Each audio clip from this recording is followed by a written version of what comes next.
Welcome to Recap. I'm Caroline Derby. I'm Roby Brock. We're so glad you're with us. We're going to be talking all things Capitol, recap of the state capitol, the national capitol, recap of whatever Roby Brock and I want to discuss. So looking forward to it. First show. We could talk about stuff like the Taylor Swift concert or something. We can recap that. I don't really think that's my bailiwick, but But I am a Swiftie. I feel like I could talk about that for a while. Go Taylor. Start a show called Re-Swift. Recap something dealing with cats. We were talking about cats earlier. We were talking I'm about a dog guy, but I like cats. But I'm not much of a cat person, more of a dog person for sure. You have a dog? I don't personally have a dog, but my family has dogs. What's your family dog? His name is Dr. Pepper Derby, and he is a Yorkie really? mix. We have a Yorkie. Really? I have 3 dogs. I have a Yorkie. His name's Winston, named after Winston Churchill. Oh, of course. Fitting, yes. We have a golden doodle. Her name is Belle. She's wild. She's like the Tasmanian devil. And then we have a sheepadoodle named her name's Sky, and she's almost like having another human being. She can do she can talk to her. A sheepadoodle. Sheepadoodle. Wow. What is cool. that? Part sheepdog, part doodle. Doodle. Yeah. Sheepadoodle. Sheepadoodle. She's the coolest dog we've ever had. Like, we'll get her in here sometime, because she will sit in a chair and she will have a conversation. Like, she knows words and stuff. Hey, a dog that knows English. It's great. Pretty good. That is pretty good. Knows Spanish too. Just kidding. What are we recapping today? You know what I think we should recap today? Yeah.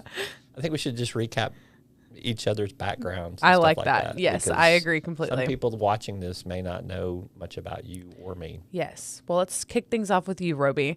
Roby's a legend in the state of Arkansas. He is well known for his political coverage, his business coverage. He's a great guy, great friend. Roby, take us to the beginning of the making of Roby Brock and what that looks like. I'm not going back to like birth or anything. Yeah, not quite that far, right. But maybe, you're starting politics maybe or starting journalism. So, because they're different. I actually started in politics before I started in journalism. So my first kind of foray into politics is I worked on the Clinton for President campaign, which was obviously in Little Rock, Arkansas. Okay. And so everybody was pretty fired up about that, at the time. And I was asked to help coordinate the watch night party in downtown Little Rock. So the streets were filled. There's probably a lot of people watching this that might even remember going down there for Clinton coming out on the old State House lawn when he had been elected president. I spent about 6 or 8 weeks planning all the logistics for that. Okay. And you talk about it being a wild time. This is like before the internet and before cell phones and all that. And so we had to accommodate 230 satellite trucks in downtown Little Rock, because people were, they were coming from Japan. It was crazy where people were coming from.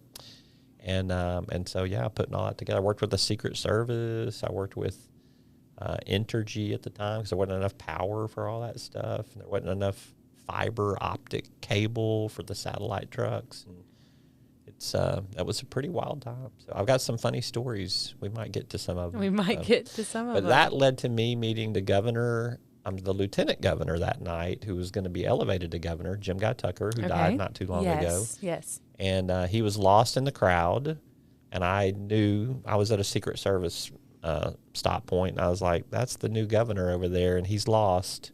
And so I went down there and I said, "Follow me." And I took him through the back routes and got him where we were supposed to go. And when we were at the final checkpoint, he says, "Now, what was your name again?" And I was like, "It's Roby Brock, and I'm going to be coming to ask you for a job when I clean this up in about 2 weeks." And so I said, "I need you to remember my name." And he said, "I will." And I went and called on him 2 weeks later, and he remembered me. And I started working up at the Capitol for him in transition. So it was kind of a cool time. So yeah. Now, what did you do for him?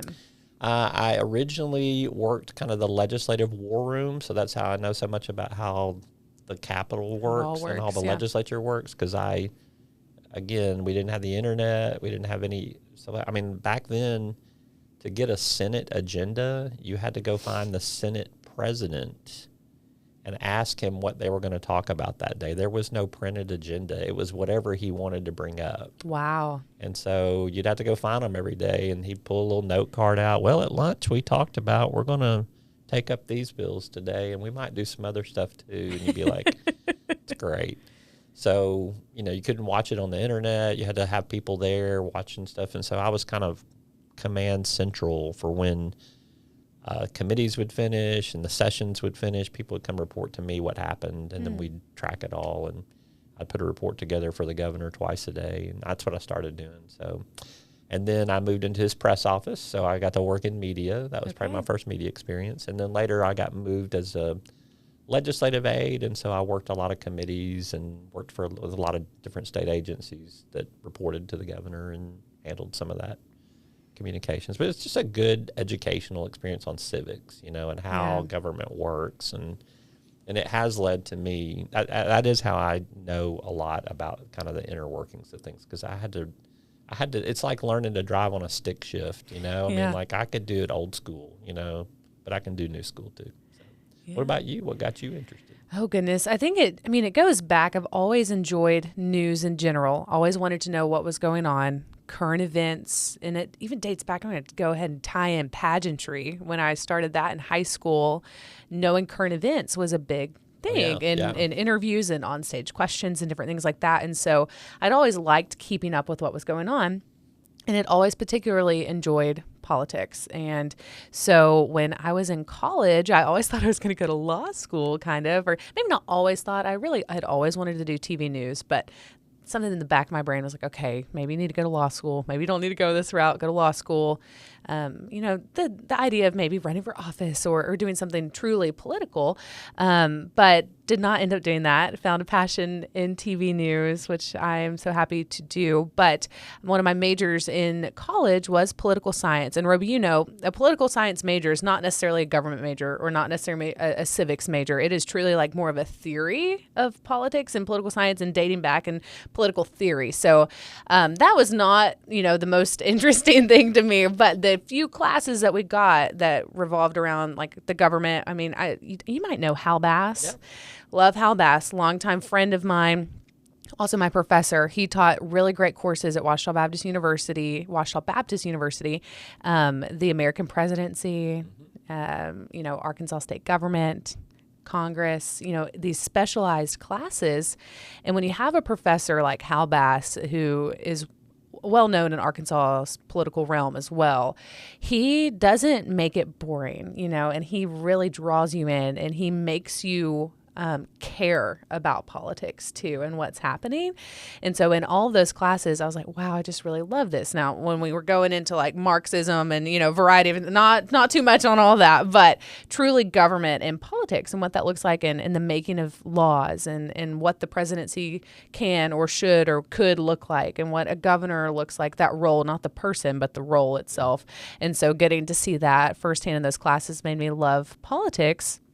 Then I took a job here as a news reporter, just general assignment, and we had a political reporter who now works in a different realm of politics, but she left TV news.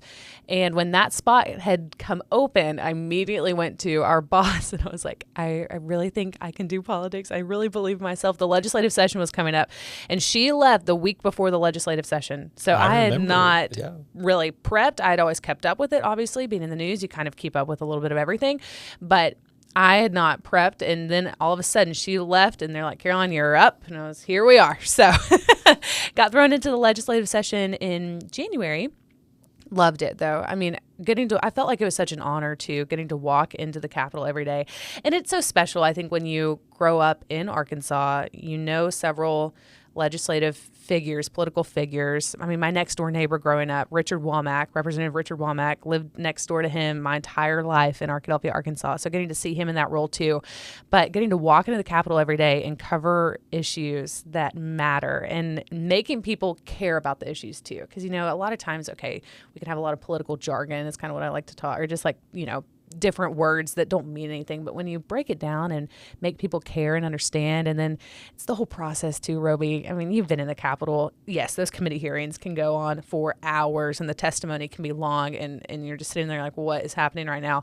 But the fact that that's part of the process, that people get to come and testify for or against bills, lawmakers get to debate them, they get to vote on them, the governor signs it. I love the process too, and getting to cover that, making people care, or why should you care? You know, that's a big question in TV news. Why should I care? That's the question we ask ourselves when viewers are watching us. And what about this issue? Why should you care? And so getting to break down and take out all the political words and put it in, you know, layman's terms is fun for me. And so I've been covering the Capitol now since about January.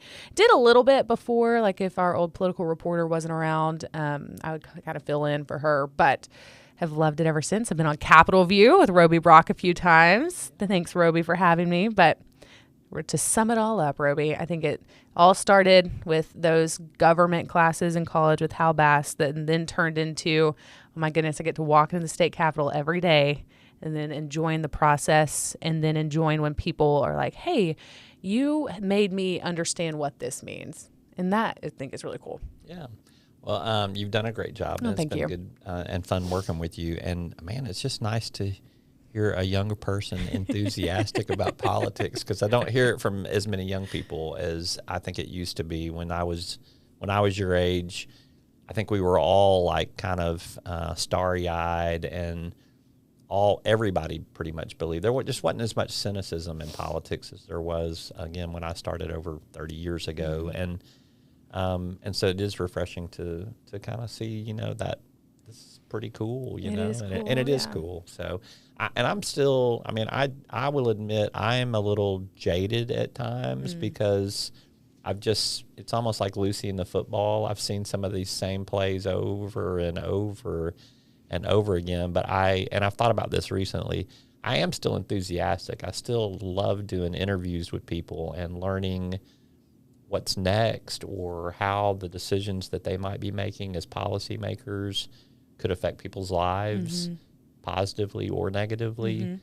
But then I get frustrated sometimes because I hear, you know, talking points and parroting of things that I just know these people well enough to know they don't really believe this stuff, but it's what they need to do politically to be survive, basically. And that disappoints me. There's always been a certain level of that in politics, at least in my period of covering it, but it's more pronounced now, and it does frustrate me just to know. I know you're not solving a problem; you're just setting yourself up for re-election. You know, and it used to skew a little bit more towards. There would be people that would do some stuff and take a principled stand, even if it was going to hurt them politically, and I don't see as much of that anymore.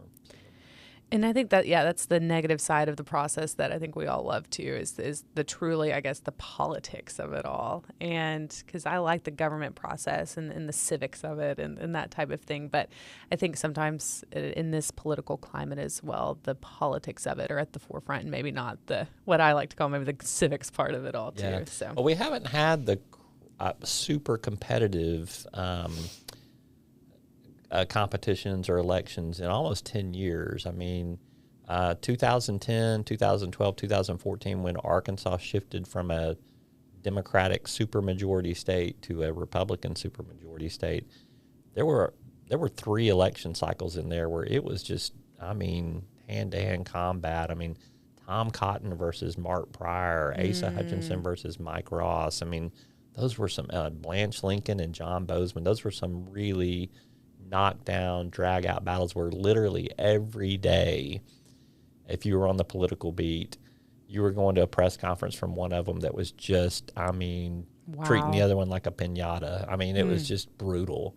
And we don't see as much of that anymore. It's, you know, Republican primaries are tantamount to victory now for the most part. Democratic primaries used to be that way. We just don't see, and we see them a little bit lining up a little bit more, like, you know, when Tim Griffin and Leslie Rutledge were running for governor, and then Sarah Sanders jumped in and they bowed out, and then they went to different offices. You know, it's a little bit more musical chairs, and I know if that Tim Griffin, Leslie Rutledge primary had happened, it would have been a gloves off. I mean, really big time battle. Yeah. So Yeah. we haven't seen a lot of that, and so I'm ready for the next election cycle. But I hope we see some competitive matchups.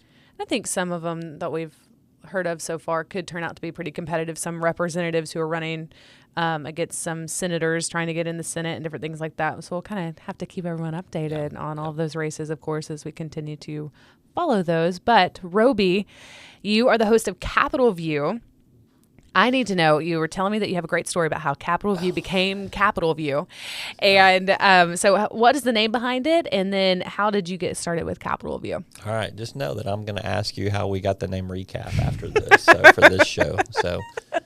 So Capitol View started, I want to say in 2013. I think it was 10 years ago last year. So there was a political reporter here named David Goins. He's gone on to Dallas, Texas, but he was in the market, and the two of us covered a lot of Capitol stuff. He was with the station, and I was in my capacity as a kind of a freelancer here. And at the time, the news director, Austin Kellerman, wanted to start a pure political show. So I was doing Talk Business and Politics still, but he wanted to start a pure political show. And so he came to David and I and said, we want y'all to do this. So David and I brainstormed. We worked really well together, but we brainstormed about, we could do this and we do that. And I said, I'll tell you what, this weekend I'm going to go home and I'm going to brainstorm on some ideas for a name for the TV show, because we had to come up with a name for the TV show. And I bet you I put like 60 or 70 names down on a piece of paper. Oh, we could call it this, we could call it that. I made this long laundry list of all of these names. And I really spent some time on it, I spent hours like thinking about this really hard. And I walked in on Monday, and so I was like, oh, man, what do you think about this list? Mind you, David did not say he was going to do a list or anything, so I volunteered to do this. I put all of these names down here on it, and he looks over all of it, and he reads it, and this one's not even on here. He goes, why don't we just call it Capitol View? Nonchalant. No. And I was like, that's actually a great name for this show. And it was better than any of the 70 that I had put on paper. And I was like, how did he just do that? I was like, good grief. I've spent hours this weekend just slaving over this name. And he's just like, yeah, why don't we call it Capitol View? Oh, okay. Oh. That's how Capitol View got its name. It was just kind of a whimsical throwaway line from David Goins, but it was perfect. I mean, when he said it, I was like, that is the perfect name for this show. We're going to offer you a Capitol View of politics. So we've been doing that. So there you go. I kind of always wondered that, because we have Capitol View neighborhood. I kind of wondered if that played into it at all, or if it was just like, I don't think it did. Capitol View? He lives somewhere else, but but it is close. I don't think that had anything to do with it, though. I think he just thought, well, let's just call it that. So we did. So it was fun. I like it. Capitol View. Yeah, it's stuck. That's a great job. So, it's stuck. Yes. And you hosted some, so. Yes, I have hosted a little bit, and then Roby has interviewed me a few times along with Alex Kinlan, and so we've had a good time. Do you do your homework every time before you come on, or do you just kind of wing it now? The first time, Roby. I was like, oh my goodness, Roby Brock is going to interview me on Capitol View. So I was studying up the night before. I was like, I've got to look at what I want to say on Capitol View. I felt so honored and excited to be on there. And then ever since, I was like, okay, we're good. It's been a pain in the rear. She's like, ever since, it's been like, oh my God, I got to do Capitol View. No. Yeah, now I think it's because at the beginning I wasn't quite as immersed yet. Yep. But now we are in it fully. There's a political story. Hopefully and typically I would know what's going on. Yeah. So you cover more of the state stuff, obviously, because that's the stuff happening in our backyard. I think this is a live shot, isn't it? It is. It looks like the earthquake ended. There was an earthquake there for a while. But, so, I mean, when are you going to Washington, D.C. to go do some exposés on our federal delegation? I don't know if our boss is listening to this, if they want to, fork up some money for us to go, I think that'd be great. If he wants to send me that way.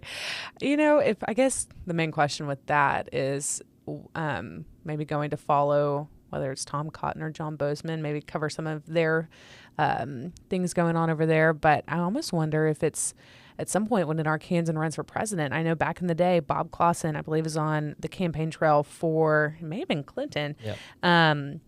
And so I think that would be interesting to see, too. I know our previous political reporter was supposed to go and cover the caucus. Am I saying that right? Yeah. When Asa Hutchinson was running for president, I believe. We have to say her name because she's going to watch this. She is going to watch this. Samantha Boyd. Yeah, so, yeah. So hopefully I'm next up to go somewhere else and cover. We've had Clinton ran for president. We had Wesley Clark, General Wesley Clark from Little Rock, ran for president. Mike Huckabee obviously made his runs for president there. So it's there's definitely been a laundry list there.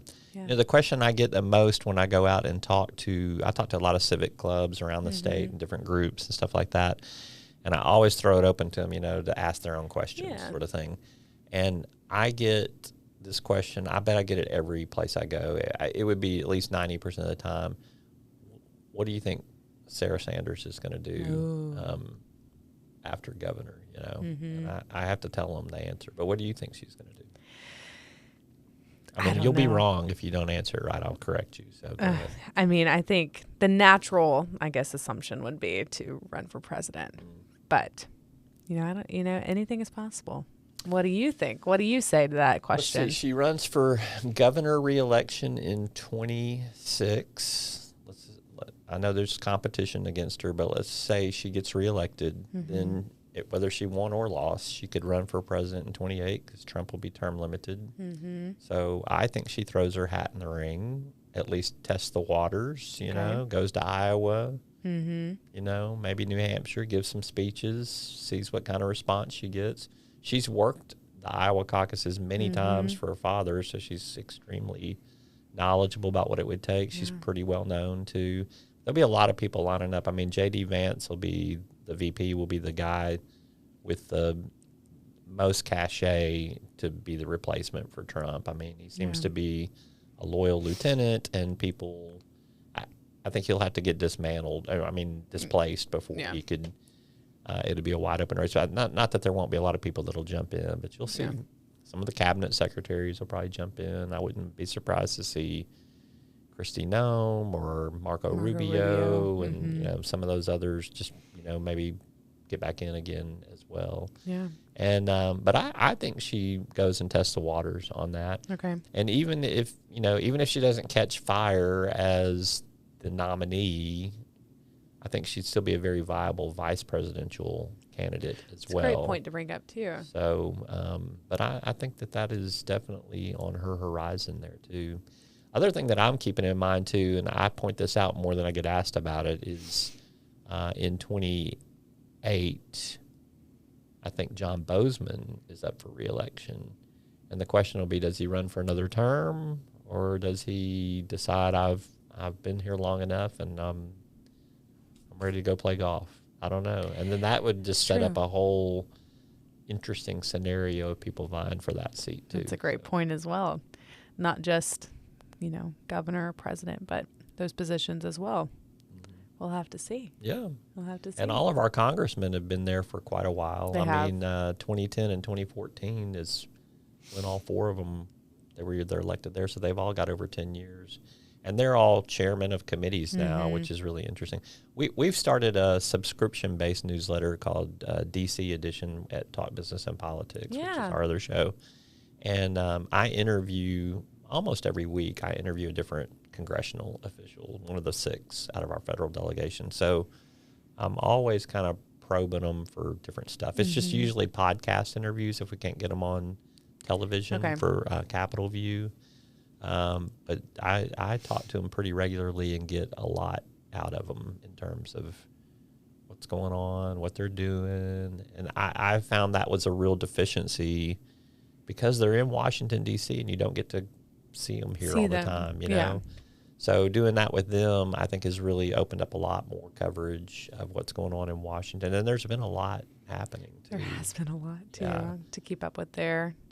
I think state government has, I never like to say slowed down because it doesn't necessarily slow down at all, but not the government itself. But things to report on, different things going on here after the legislative session. I feel like there's a little bit of a lull. Definitely still committee meetings happening. Decisions are still being made, reviewing different things. But I feel like now D.C. is where a lot of the focus is right now, at least. And then I know that'll pick back up as we get into the almost time for the fiscal session and different things too around here. Yep. I'll say just one more thing about the federal delegation too. They've all got very powerful positions right now. I mean, 5 of the 6 are chairmen of pretty influential committees. Yeah. And then Steve Womack's the only one that doesn't have a chairmanship of an full committee, but he's the chair of probably the most powerful subcommittee on the appropriations side of things. And so he's what they call a cardinal, which is like a super high level, super wizard of, finance and appropriations. So he wields a really big stick as well. So all 6 of our congressional delegation are in super powerful positions, which is another reason why I felt like we need to interview them much more regularly, because what they say matters not just to Arkansas, but like around the world. I mean, Tom Cotton and Rick Crawford are heads of the 2 chambers' intelligence committees. And if they say something, it's got reverberations in Iran or, Saudi Arabia or Japan or Russia or China. I mean, they say something, it's a big deal. Yeah, their words carry for sure around the world. Yeah. Well, Roby, looking forward to continuing recap of the state capital, of our nation's capital, whatever Roby and I want to recap. Is that where we got the name? I did come up with recap, and I am going to claim that I came up with recap. I know I came up with recap. There's been a little bit of debate. You're in charge of the logo, too. I want to see your logo for recap. And I'll tell you all, what I'm envisioning is like RE, capital, and then CAP. Get it? Recap at the Capitol. I was thinking baseball caps, and we could just have a bunch of caps and then recap them. It was on a different page. All right. Well, hopefully next week we have a logo, and thanks for joining us. We'll see you next time.